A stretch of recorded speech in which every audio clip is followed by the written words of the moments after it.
نکاح صرف طلاق دینے سے نہیں ٹوٹتا، بلکہ میاں بیوی کئی بار ایسے کام کر جاتے ہیں کہ جن سے نکاح ٹوٹ جاتا ہے اور ان کو معلوم بھی نہیں ہوتا۔ آج کی ویڈیو میں ہم آپ کو 7 ایسے کاموں کے بارے میں بتانے والے ہیں کہ جن کی وجہ سے نکاح خود بخود ٹوٹ جاتا ہے۔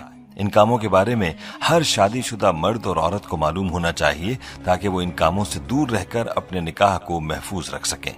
یہ کام ایسے ہیں کہ جن کی وجہ سے طلاق دیے بغیر ہی نکاح ٹوٹ جاتا ہے، اس لیے ہر شادی شدہ مرد اور عورت کو ان کاموں کے بارے میں معلوم ہونا چاہیے، کیونکہ ان کاموں سے میاں بیوی کا رشتہ ختم ہو جاتا ہے اور وہ ایک دوسرے کے لیے ایسے ہی حرام ہو جاتے ہیں جیسے طلاق دینے سے۔ یہ ویڈیو ہر شادی شدہ مرد عورت کے لیے بہت ہی خاص ہے، لہٰذا اس ویڈیو کو آخر تک ضرور دیکھیے گا۔ ویڈیو میں آگے بڑھنے سے پہلے آپ سے گزارش ہے کہ اگر آپ نے ہمارا چینل سبسکرائب نہیں کیا ہوا تو ابھی ہمارے چینل کو سبسکرائب کریں اور ساتھ موجود بیل آئیکن کو بھی کلک کریں تاکہ ہماری آئندہ ویڈیوز کا نوٹیفیکیشن آپ کو ملتا رہے۔ ویڈیو کو لائک اور شیئر کریں اور ہماری تمام بہنوں اور بھائیوں سے گزارش ہے کہ درود پاک کی برکت سے ہونے والی دعا میں شامل ہونے کے لیے اپنا نام کامنٹ سیکشن میں ضرور لکھیں اور ہماری درود پاک کی محفل کا حصہ بنیں۔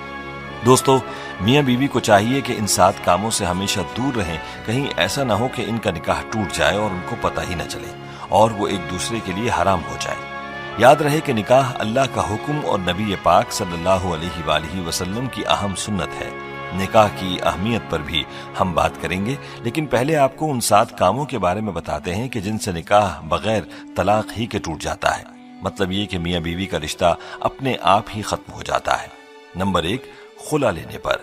دوستو، جس طرح مرد کو اللہ نے یہ حق دیا ہے کہ وہ عورت کو طلاق دے سکتا ہے، تو اسی طرح سے عورت کے پاس بھی یہ حق ہوتا ہے کہ اگر وہ کسی وجہ سے اپنے شوہر کے ساتھ نہ رہنا چاہے تو وہ خلا لے سکتی ہے۔ اس مقصد کے لیے وہ وقت کے قاضی یا عدالت کے ہاں اپنا کیس پیش کرے گی اور قاضی اس بات کا فیصلہ کرے گا کہ خلا حق بجانب ہے اور اس پر عمل درآمد ہو گیا ہے، تو اس کے بعد میاں بیوی ایک دوسرے پر حرام ہو جائیں گے۔ نمبر 2، ایلا۔ دوستو، اب آپ کے ذہن میں سوال ہوگا کہ یہ کیا ہے؟ تو ایلا اس کو کہتے ہیں کہ شوہر اپنی بیوی کے ساتھ ہم بستری نہ کرنے کی قسم کھا لے، تو ایسی صورت میں بیوی اپنے شوہر سے علیحدگی اختیار کر سکتی ہے اور وہ طلاق کے بغیر ہی ایلا کر سکتی ہے۔ نمبر 3، کسی ایک کی موت ہو جانے پر۔ پیارے دوستو، اگر کسی حادثے میں یا پھر کسی بھی وجہ سے اگر شوہر فوت ہو جاتا ہے تو اس کی بیوی کا اپنے شوہر سے نکاح خود بخود ہی ٹوٹ جاتا ہے۔ اسی طرح سے اگر بیوی فوت ہو جائے تو اس کے شوہر کا اپنی بیوی سے نکاح ٹوٹ جاتا ہے۔ تو معلوم ہوا کہ کسی ایک فریق کے فوت ہو جانے سے میاں بیوی کا نکاح خود بخود ہی ٹوٹ جاتا ہے۔ نمبر 4، اسلام چھوڑنے پر۔ دوستو، اگر میاں بیوی میں سے کوئی ایک بھی اسلام کو چھوڑ کر کوئی دوسرا مذہب اختیار کر لیتا ہے تو ایسی صورت میں بھی نکاح ٹوٹ جاتا ہے، چاہے میاں اسلام کو چھوڑے یا بیوی اسلام سے خارج ہو جائے، تو نکاح باقی نہ رہے گا اور بغیر طلاق ہی میاں بیوی کا نکاح ختم ہو جائے گا۔ اگر اسلام چھوڑ دینے کے بعد بھی میاں بیوی ایک ساتھ رہتے ہیں تو ان کا آپس کا یہ تعلق جائز نہیں رہتا، بلکہ یہ تعلق حرام ہو جاتا ہے۔ نمبر 5، کسی ایک کے لاپتہ ہونے پر۔ دوستو، اگر میاں یا بیوی میں سے کوئی ایک لاپتہ ہو جاتا ہے یا گھر چھوڑ چلا جاتا ہے اور اس کی کوئی خبر نہیں، تلاش کرنے کے بعد بھی اس کا پتہ نہیں چلتا اور کافی عرصہ گزر جاتا ہے، تو ایسی صورت میں بھی نکاح ٹوٹ جاتا ہے۔ اب سوال یہ ہے کہ یہ کتنا عرصہ ہے؟ تو ایک روایت میں 3 سال کا ذکر ملتا ہے، یعنی میاں یا بیوی کے لاپتہ ہونے کے بعد 3 سال کا عرصہ گزر گیا اور کچھ پتہ نہ چلا تو نکاح خود بخود ہی ٹوٹ جائے گا۔ ایسی صورت میں میاں بیوی چاہیں تو کسی دوسرے کے ساتھ نکاح کر سکتے ہیں۔ دوستو، نمبر 6 رشتوں کے حوالے سے ہے، یعنی اگر کسی مرد کا اپنی رضائی بہن سے انجانے میں نکاح ہو چکا تھا، یعنی ان کو معلوم نہ تھا کہ وہ رضائی بہن بھائی ہیں اور نکاح ہو گیا، تو اس رشتے کے معلوم ہو جانے پر یہ نکاح ختم ہو جائے گا، کیونکہ جس طرح حقیقی بہن بھائی کا نکاح نہیں ہو سکتا، اسی طرح رضائی بہن بھائی بھی نکاح نہیں کر سکتے، اور انجانے میں نکاح ہونے کی صورت میں یہ نکاح اسی وقت ٹوٹ جائے گا جس وقت رشتے کے بارے میں علم ہو جائے گا۔ دوستو، نمبر 7 بھی رشتوں کے حوالے سے ہے۔ یہ بات انتہائی غور طلب ہے جو والدین اور اولاد کے رشتوں کے حوالے سے ہے۔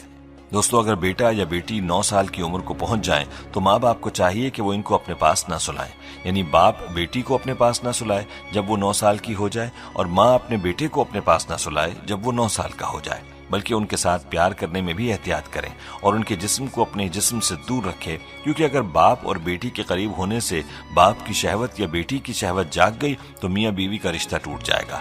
اور یہی صورت ماں اور بیٹے کی ہے کہ اگر ماں اور بیٹا ایک دوسرے کے قریب ہوئے اور ان کی شہوت جاگ گئی تو بھی نکاح ٹوٹ جائے گا۔ اس لیے چاہیے کہ اس حوالے سے بہت احتیاط کی جائے۔ باپ کو چاہیے کہ وہ بیٹی کو پیار کرنا چاہے تو اس کے سر پر ہاتھ پھیرے اور بوسہ بھی سر پر دے، جسم کو دور رکھے، اور اسی طرح ماں بیٹے کو پیار کرتے وقت بھی احتیاط کرے، اپنے بدن کو دور رکھ کر بیٹے کو پیار کرے۔ دوستو، یہ وہ 7 کام تھے کہ جن کی وجہ سے بغیر طلاق ہی نکاح ٹوٹ جاتا ہے۔ اس لیے میاں بیوی کو چاہیے کہ ان کاموں سے دور رہیں، ورنہ ان کا نکاح ٹوٹ جائے گا اور وہ ایک دوسرے کے لیے حرام ہو جائیں گے۔